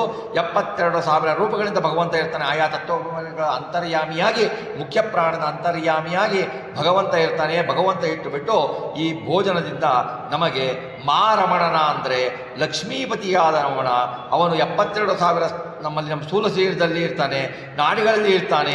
ಭೋಜ್ಯ ಏನಂದರೆ ಅನಿಷಿದ್ಧ ಪದಾರ್ಥಗಳು, ಭೋಜನಕ್ಕೆ ಅರ್ಹವಾಗದ ಪದಾರ್ಥಗಳಿರ್ತವಲ್ಲ, ಅವುಗಳನ್ನೆಲ್ಲವನ್ನು ಬಿಟ್ಟುಬಿಟ್ಟು ಅನುಸಂಧಾನದ ಮಾರ್ಗದಿಂದ ತಿಳಿದು ಭಗವಂತನಿಗೆ ಅನುಸಂಧಾನವನ್ನು ಮಾಡಿ, ಭಗವಂತನಿಗೆ ಬಗ್ಗೆ ಅನುಸಂಧಾನವನ್ನು ಮಾಡಿಬಿಟ್ಟು ನಾವು ಏನು ತಿಂತಾ ಇದ್ದೀವಿ, ಭಗವಂತನು ಎಷ್ಟು ರೂಪದಿಂದ ಇದ್ದಾನೆ, ಅವನಿಗೆ ನಾವು ಯಾವ ಥರ ಆಹಾರವನ್ನು ಕೊಡಬೇಕು, ಯಾವ ಥರ ಆಹಾರ ನಮ್ಮ ದೈಹಿಕ ಮನಸ್ಸಿಗೆ ಒಗ್ಗುತ್ತದೆ, ಯಾವ ಥರ ಆಹಾರದಿಂದ ಭಗವಂತ ಪ್ರೀತನಾಗ್ತಾನೆ, ಯಾವ ಥರದ ಆಹಾರದಿಂದ ನಮ್ಮ ಭೋಜನ ಎಂಬ ಯಜ್ಞವನ್ನು ನಾವು ಮಾಡಬೇಕು, ನಮ್ಮಲ್ಲಿರುವ ಪರಮಾತ್ಮನ ರೂಪಗಳಿಗೆ ಅರ್ಪಿಸಬೇಕು ಅಂತವನ್ನು ತಿಳಿದು ನಾವು ಊಟ ಮಾಡಬೇಕು.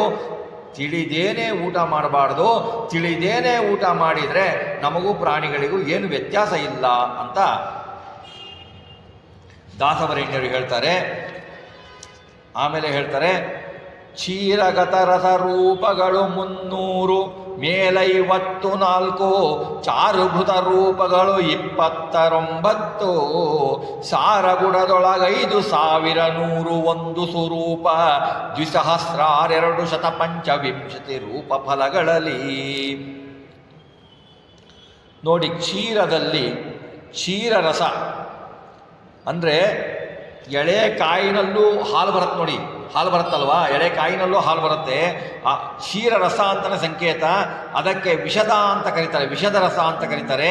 ಆ ಸಂಕೇತದಲ್ಲಿ ಭಗವಂತ 300 ಮೇಲೆ 54, ಅಂದರೆ 300 + 54, 354 ರೂಪಗಳಲ್ಲಿ ಇರ್ತಾನೆ. ಕ್ಷೀರರಸಗಳಲ್ಲಿ ಭಗವಂತ 354 ರೂಪಗಳಲ್ಲಿ ಇರ್ತಾನೆ. ಆಮೇಲೆ ಚಾರು ಘೃತರಸ ರೂಪಗಳು. ಘೃತ ತುಪ್ಪ, ಚಾರು ಘೃತ ಅಂದರೆ ಒಳ್ಳೆಯ ತುಪ್ಪ, ಒಳ್ಳೆಯ ತುಪ್ಪ, ಶುದ್ಧವಾದ ತುಪ್ಪ. ಶುದ್ಧವಾದ ತುಪ್ಪವನ್ನು ಮಾಡಿಬಿಟ್ಟು ಭಗವಂತನಿಗೆ ಅರ್ಪಿಸಿದ ತುಪ್ಪ, ಅರ್ಪಿಸಿದ ಮೇಲೆ ಅದು ಶುದ್ಧ ಆಗೋದು. ಭಗವಂತನಿಗೆ ಶುದ್ಧ ತುಪ್ಪವನ್ನು ಅರ್ಪಿಸಿದರೆ ಆ ತುಪ್ಪದಲ್ಲಿ ಭಗವಂತನ ಎಷ್ಟು ರೂಪಗಳು? ಭಗವಂತನ ರೂಪಗಳು ಎಷ್ಟಪ್ಪ ಅಂದರೆ 29 ರೂಪಗಳು. ತುಪ್ಪದಲ್ಲಿ ಭಗವಂತನ ರೂಪ 29. ನಾವು ನಂದಿನಿ ತುಪ್ಪ ಹಾಕಿದರೆ ಅದರಲ್ಲಿ ಭಗವಂತನ ರೂಪ 29 ಇರಲ್ಲ. ಶುದ್ಧ ತುಪ್ಪ ಇರಬೇಕು 29.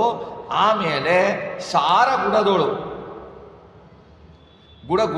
ಗುಡರಸ ಅಂತಿರುತ್ತಲ್ಲ, ಸಾರ ಅಂದರೆ ಒಳ್ಳೆಯ ಬೆಲ್ಲ, ಈ ಕೆಮಿಕಲ್ ಮಿಕ್ಸ್ ಆಗಿದ್ದ ಬೆಲ್ಲಗಳಲ್ಲ, ಕಬ್ಬಿನಿಂದ ತೆಗೆದಿದ್ದು ಬೆಲ್ಲ, ಕಬ್ಬಿನಿಂದ ತೆಗೆದು ಆವಾಗ ತೆಗೆದಿದ್ದ ಬೆಲ್ಲನ ಭಗವಂತನಿಗೆ ಅರ್ಪಿಸಿದರೆ ಸಾರ ಗುಡದೊಳಗೆ ಎಷ್ಟಿರ್ತಾನೆ ಪರಮಾತ್ಮ ಅಂತಂದರೆ 5101 ರೂಪಗಳಲ್ಲಿರ್ತಾನೆ ಭಗವಂತ. 5101 ರೂಪಗಳಲ್ಲಿ ಭಗವಂತ ಇರ್ತಾನೆ. ಆಮೇಲೆ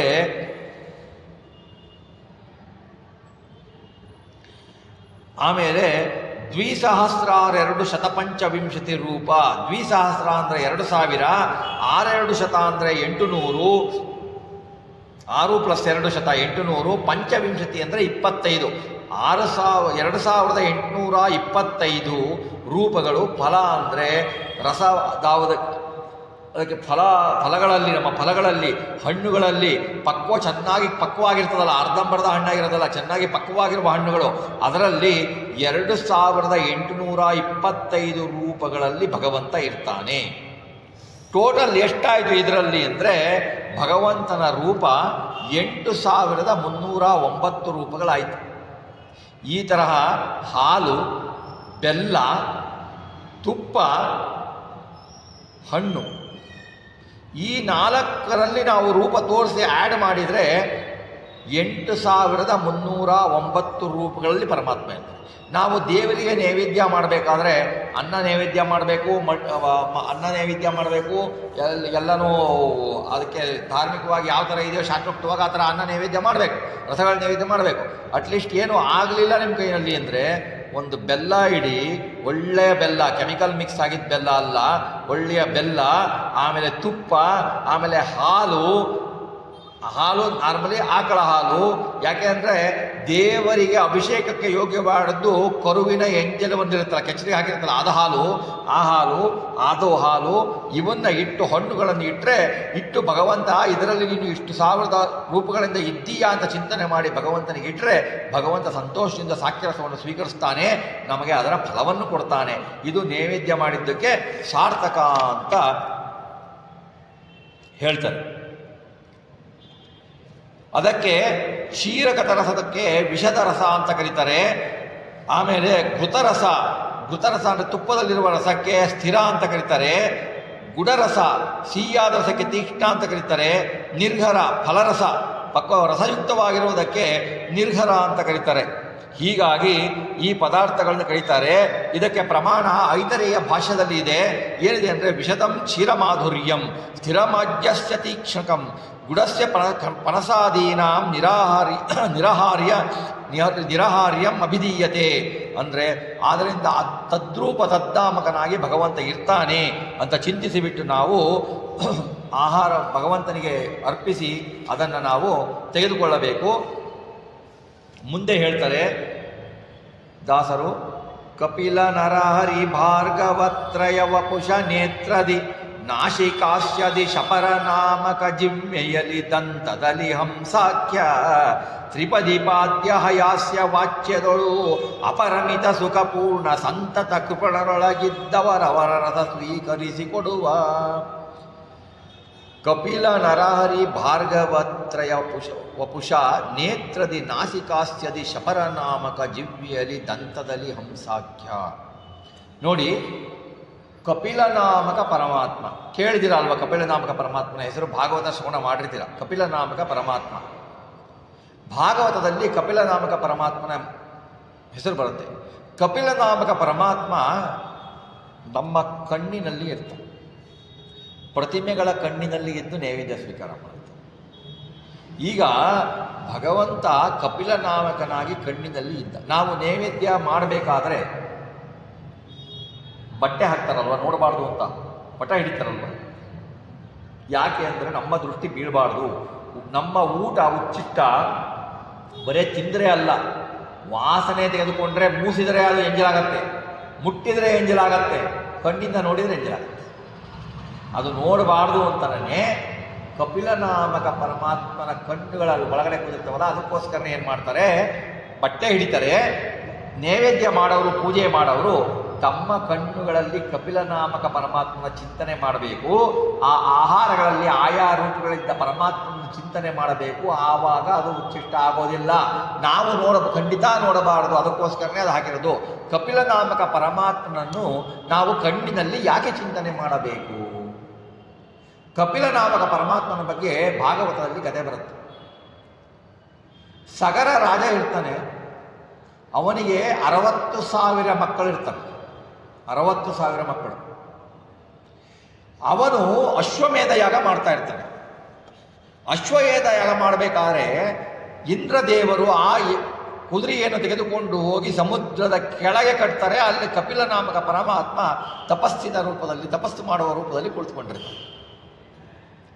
ಆಗ ಕುದುರೆಯಲ್ಲಿ ಹೋಯಿತು ಅಂತ ಇವರು ಮಕ್ಕಳು 60,000 ಜನ ಹುಡುಕೊಂಡು ಬರ್ತಾರೆ. ಎಲ್ಲ ಕಡೆ ಹುಡುಕಿದ್ರು ಸಿಗಲ್ಲ. ಕೊನೆಗೆ ಸಮುದ್ರ ತಳದ ಹತ್ತಿರ ಬರ್ತಾರೆ. ಸಮುದ್ರ ತಳದಲ್ಲಿ ಬಂದು ನೋಡಿದಾಗ ಆ ಕುದುರೆ ಅಲ್ಲಿರುತ್ತೆ. ಕಪಿಲನಾಮಕ ಪರಮಾತ್ಮ ತಪಸ್ಸು ಮಾಡ್ತಾ ಇರ್ತಾನೆ. ಅವನಿಗೆ ಇವರು ಅವನ ತಪಸ್ಸನ್ನು ಭಂಗ ಮಾಡಲು ಪರಮಾತ್ಮ ಕಣ್ಣು ಬಿಡ್ತಾನೆ. 60,000 ಜನನ್ನು ಒಂದೇ ಸಾರಿ ಬೂದಿಯಾಗಿ ಬಿಡ್ತಾನೆ. ಕಪಿಲನಾಮಕ ಪರಮಾತ್ಮನ ಕಣ್ಣು ದೃಷ್ಟಿ. ಈಗ ನಾವು ಏನು ಮಾಡ್ತೀವಿ, ನಾವು ಪದಾರ್ಥಗಳನ್ನು ಇಡ್ತೀವಿ. ಅದನ್ನು ಯಾರೋ ದೃಷ್ಟಿ ಮಾಡಿರ್ತಾರೆ, ಏನೋ ಮಾಡಿರ್ತಾರೆ. ಆ ದೃಷ್ಟಿ ಇರುತ್ತೆ, ಅದರಲ್ಲಿ ನಮಗೆ ದೃಷ್ಟಿ ಆಗಿರುತ್ತೆ. ಅದರಲ್ಲಿ ನಮಗೆ ನಮ್ಮ ಕೆಟ್ಟ ಕಣ್ಣೇ ದೃಷ್ಟಿ ಬಿದ್ದಿರುತ್ತೆ. ಆ ದೃಷ್ಟಿ ದೋಷ ಪರಿಹಾರ ಮಾಡಲಿಕ್ಕೆ ಕಪಿಲನಾಮಕ ಪರಮಾತ್ಮನನ್ನು ನಮ್ಮ ಕಣ್ಣಲ್ಲಿ ಚಿಂತನೆ ಮಾಡಿ ಪದಾರ್ಥಗಳನ್ನು ಗಮನ ಮಾಡಿ, ಅದರಲ್ಲಿ ನನ್ನ ದೃಷ್ಟಿದೋಷ ಇದ್ದರೆ ಪರಿಹಾರ ಮಾಡಪ್ಪ, ಅದನ್ನು ಶುದ್ಧವನ್ನಾಗಿ ಮಾಡಿ ನನಗೆ ಕೊಡ್ತಾ ಇದ್ದೇನೆ, ನೀನು ಸ್ವೀಕರಿಸು ಅಂತ ಪರಮಾತ್ಮನ ಕಪಿಲ ರೂಪವನ್ನು ಚಿಂತನೆ ಮಾಡಬೇಕು. ಅದಕ್ಕೋಸ್ಕರನೇ ಕಣ್ಣಿನಲ್ಲಿ ಕಪಿಲನಾಮಕ ಪರಮಾತ್ಮನ ಚಿಂತನೆಯನ್ನು ದಾಸರು ಹೇಳಿದ್ದಾರೆ. ನೋಡಿ ಎಷ್ಟು ಬಹಳ ಸುಂದರ ಇದು. ಒಂದೊಂದು ಸುಮ್ಮನೆ ಕಪಿಲನ ಚಿಂತನೆ ಮಾಡು ಅಂತ ಹೇಳಲ್ಲ. ಒಂದೊಂದು ರೂಪಕ್ಕೆ ಭಗವಂತನ ಎಲ್ಲ ರೂಪಗಳು ಒಂದೇನೆ, ರೂಪಗಳಿಗೆ ಭೇದ ಹೇಳಬಾರ್ದು. ಆದರೂ ಕಪಿಲನಾಮಕ ಪರಮಾತ್ಮ ಅಂತಂದಾಗ ಆ ರೂಪದ ಚಿಂತನೆ ಮಾಡಬೇಕು. ಆ ರೂಪಕ್ಕೂ ಪರಮಾತ್ಮನ ಇತರ ರೂಪಗಳಿಗೂ ಮೂಲ ರೂಪಕ್ಕೂ ಭೇದವನ್ನು ಕಲ್ಪಿಸಬಾರ್ದು. ಆಮೇಲೆ ನಾಸಿಕಾಸ್ಯದಿ, ನಾಸಿಕದಲ್ಲಿ ನರಹರಿ, ನರಸಿಂಹದೇವರು. ಈ ಪ್ರಾಣಿಗಳು ನೋಡಿ, ನರಹರಿ ಅಂದರೆ ಸಿಂಹ.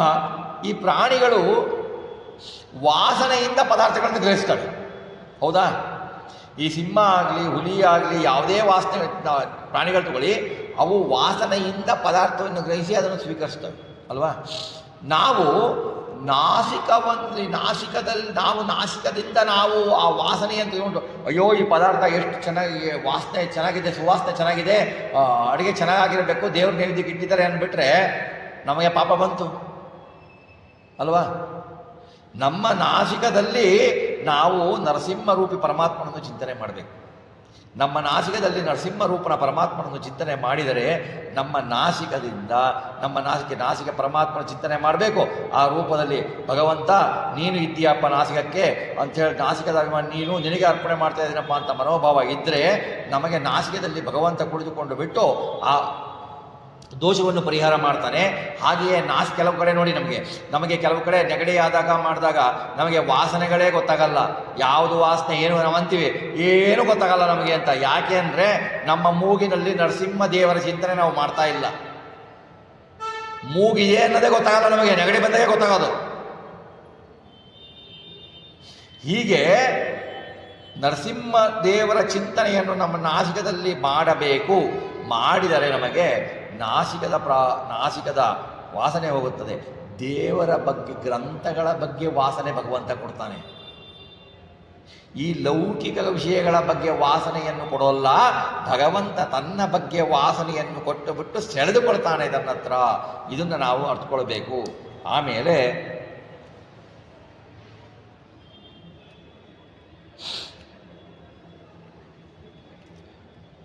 ಭಾರ್ಗವ ಪರಶುರಾಮ ಬಾಯಲ್ಲಿ ನೋಡಿ, ಯಾವ ಆಹಾರ ಸ್ವೀಕರಿಸಬೇಕಂದ್ರೂ ಬಾಯಿನಲ್ಲಿ ಹೋಗ್ಬೇಕಾ? ಪರಶುರಾಮ ಬರಬೇಕಾ? ಪರಶುರಾಮನ ಚಿಂತನೆ ಮಾಡಿ ಬಾಯಿನಲ್ಲಿ ದೇವರ ಸ್ಮರಣೆ ಬರಲಿ, ದೇವರ ಸ್ಮರಣೆ ಬರಲಿ ಬಾಯಿನಲ್ಲಿ. ಊಟ ಮಾಡಬೇಕಾದ್ರೆ, ಭೋಜನ ಮಾಡಬೇಕಾದ್ರೆ, ಮಠಗಳಲ್ಲಿ, ಮಂದಿರಗಳಲ್ಲಿ, ಮನೆಗಳಲ್ಲಿ ದೇವರ ಮಾಡಬೇಕಾದ್ರೆ ದೇವರ ನಾಮಸ್ಮರಣೆ ಮಾಡಿ, ದೇವರ ಚಿಂತನೆ ಮಾಡಿ, ದೇವರ ವಾಕ್ಯಗಳನ್ನು ಹೇಳಿ. ಊಟ ಕೂತಾಗ ಹಾಡು ಯಾಕೆ ಹೇಳ್ತಾರೆ? ಆ ಹಾಡು ಹೇಳುವುದಾಗೋಯ್ತು. ಹಾಡಿನಲ್ಲಿ ಪರಮಾತ್ಮನ ಚಿಂತನೆ ಮಾಡಬೇಕು. ಬರೀ ಹಾಡು ರಾಗಕ್ಕೋಸ್ಕರ ಹಾಡಲ್ಲ, ಅನುರಾಗಕ್ಕೋಸ್ಕರ ಹಾಡು, ಭಗವಂತನ ಮೇಲೆ ಅನುರಾಗಕ್ಕೋಸ್ಕರ ಹಾಡಿರಬೇಕು. ಆ ಥರ ಚಿಂತನೆ ಮಾಡಿ ನಾವು ಊಟ ಮಾಡಬೇಕು ಅಂತ ಇರೋದು. ಟಿ ವಿ ಹಾಕ್ಕೊಂಡ್ಬಿಟ್ಟು ಊಟ ಮಾಡಬೇಕು ಅಂತಿಲ್ಲ, ಅದು ನಿಷಿದ್ಧ. ಭಗವಂತನ ನಾಮವನ್ನು ಚಿಂತನೆ ಮಾಡಿಬಿಟ್ಟು ನಾವು ಊಟ ಮಾಡಬೇಕು. ಹಾಗೆ ಮಾಡಲಿಲ್ಲ ಅಂದರೆ ನಮ್ಮ ಬಾಯಿನೇ ಬರಲ್ಲ, ದೇವರು ತೆಗೆದು ಬಿಡ್ತಾನೆ. ಆಮೇಲೆ ನಮ್ಮ ನಾಲಿಗೆಯಲ್ಲಿ ಮತ್ಸ್ಯರೂಪಿ ಪರಮಾತ್ಮ ಇರ್ತಾನೆ. ಮತ್ಸ್ಯರೂಪಿ ಪರಮಾತ್ಮ ಮೀನು ನೋಡಿ, ಎಲ್ಲ ರಸಗಳನ್ನು ನಾವು ತಗೊಳ್ತೀವಿ. ನಾವು ತೊಗೊಂಡ್ಬಿಟ್ಟು ಅಯ್ಯೋ ಎಷ್ಟು ಚೆನ್ನಾಗಿದೆ ಈ ಹಣ್ಣು, ಅಯ್ಯೋ ಎಷ್ಟು ಚೆನ್ನಾಗಿದೆ ಈ ಪಾಯಸ, ಅಯ್ಯೋ ಎಷ್ಟು ಚೆನ್ನಾಗಿದೆ ಈ ಭಕ್ಷ್ಯ ಅಂತ ಹೇಳ್ತೀವಿ. ಚೆನ್ನಾಗಿಲ್ಲ ಅಂತೀವಿ. ಈ ರಸಗಳ ಜ್ಞಾನ ನಮ್ಗೆ ಯಾಕೆ ಬರುತ್ತೆ? ನಾಲಿಗೆಯಲ್ಲಿ ನಮಗೆ ಮತ್ಸ್ಯರೂಪಿ ಪರಮಾತ್ಮ ಇರ್ತಾನೆ. ನಾವು ನೋಡಿದ್ವಿ, ಕರೋನಾ ಬೇಕಾದಷ್ಟು ಕಾಯಿಲೆಗಳು ಬಂದಾಗ ರಸಗಳೇ ಗೊತ್ತಾಗಲ್ಲ ನಮಗೆ. ಜ್ವರ ಬಂದು ಒಂದು 4 ದಿವಸ ಜ್ವರ ಬಂತು ಅಂತಂದರೆ ಬಾಯೆಲ್ಲ ಕೈ, ಏನು ಕಾರಣ ಗೊತ್ತಾಗಲ್ಲ, ಸೀನು ಗೊತ್ತಾಗಲ್ಲ, ಏನು ಗೊತ್ತಾಗಲ್ಲ. ಯಾಕೆ? ಅಲ್ಲಿ ನಮ್ಮ ಮತ್ಸ್ಯರೂಪಿ ಪರಮಾತ್ಮನ ಚಿಂತನೆ ಇಲ್ಲ. ಪರಮಾತ್ಮ ಸ್ವಲ್ಪ ವಿಮುಖ ಮಾಡಿಬಿಟ್ಟ ಅಂತಂದರೆ ನಮಗೆ ಆ ಅವಯವಗಳಲ್ಲಿ, ಆ ಇಂದ್ರಿಯಗಳಲ್ಲಿ ನಮಗೆ ಬರಲ್ಲ. ಅದಕ್ಕೆ ದಾಸರಂತಾರೆ, ನರಜನ್ಮ ಬಂದಾಗ ನಾಲಿಗೆಗಿದ್ದಾಗ ಕೃಷ್ಣ ಎನ್ನಬಾರದೆ ಅಂತ ಅಲ್ವಾ ಹೇಳ್ತಲ್ವ ದಾಸರು. ಯಾಕೆ ಹೇಳ್ತಾರೆ? ನಾಲಿಗೆ ಇದೆ, ಅದೇ ಹೇಳ್ತಾರೆ ಆಚಾರವಿಲ್ಲದ ನಾಲಿಗೆ ಅಂತ ಹೇಳ್ತಾರೆ. ಬೇರೆ ಮನೆ ವಾರ್ತೆಗಳನ್ನು ಕೇಳ್ತಾ ಇರ್ತೀಯ. ನರಜನ್ಮ ಬಂದಿದೆ, ಮನುಷ್ಯ ಜನ್ಮ ಬಂದಿದೆ. ಮನುಷ್ಯ ಜನ್ಮ ಬರುವುದೇ ದುರ್ಲಭ. 100 ಕೋಟಿ ಜನ್ಮ ಎತ್ತಬೇಕು. ಅದಕ್ಕೆ ಎತ್ತಿದಾಗ ಬ್ರಾಹ್ಮಣ ಜನ್ಮ, ಅದಕ್ಕೆ ಎದ್ದಾಗ ಭದ್ರ ಜನ್ಮ ಬರುತ್ತೆ. ಇಷ್ಟು ಜನ್ಮ ಬಂದಾಗ ನೀನು ಭಗವಂತನ ಸ್ಮರಣೆ ಮಾಡಲಿಲ್ಲ ಅಂತಂದರೆ ಮತ್ತೆ ಕೆಳಗೆ ಬೀಳ್ತೀಯ. ನೋಡಿ, ಮೇಲೆ ಏದವನು ಕೆಳಗೆ ಬೀಳುವುದು ಸುಲಭ. ಕೆಳಗಿದ್ದವನು ಇನ್ನು ಕೆಳಗೆ ಹೋಗ್ಲಿಕ್ಕಾಗಲ್ಲ. ಕೆಳಗಿದ್ದವನು ಮೇಲೆ ಬರ್ಬೇಕು. ಮೇಲೆ ಹತ್ತು ಬಿಟ್ಟ ಅಂತಂದರೆ ನಾನು ಮೇಲೆ ಬಂದುಬಿಟ್ಟಿದ್ದೀನಿ ಅಂದರೆ ಬೀಳ್ತಾನೆ ಅವನು. ನಾವು ನಾಲಿಗೆಯಲ್ಲಿ ಮತ್ಸ್ಯರೂಪಿ ಪರಮಾತ್ಮನನ್ನು ಚಿಂತನೆ ಮಾಡಬೇಕು. ಪರಮಾತ್ಮನ ಗುಣಗಳನ್ನು ಚಿಂತನೆ ಮಾಡಬೇಕು. ಪರಮಾತ್ಮನ ಬಗ್ಗೆ ಶ್ಲೋಕಗಳು ಬರಬೇಕು. ಪರಮಾತ್ಮನ ಬಗ್ಗೆ ಹಾಡುಗಳು ಬರಬೇಕು. ಪರಮಾತ್ಮನ ವಾರ್ತೆಗಳು ಬರಬೇಕು. ಬಾಯಿಯಲ್ಲಿ ಪರಮಾತ್ಮನ ವಾರ್ತೆಗಳು ಬಂದರೆ ಬಾಯಿ ಪವಿತ್ರ ಆಗತ್ತೆ.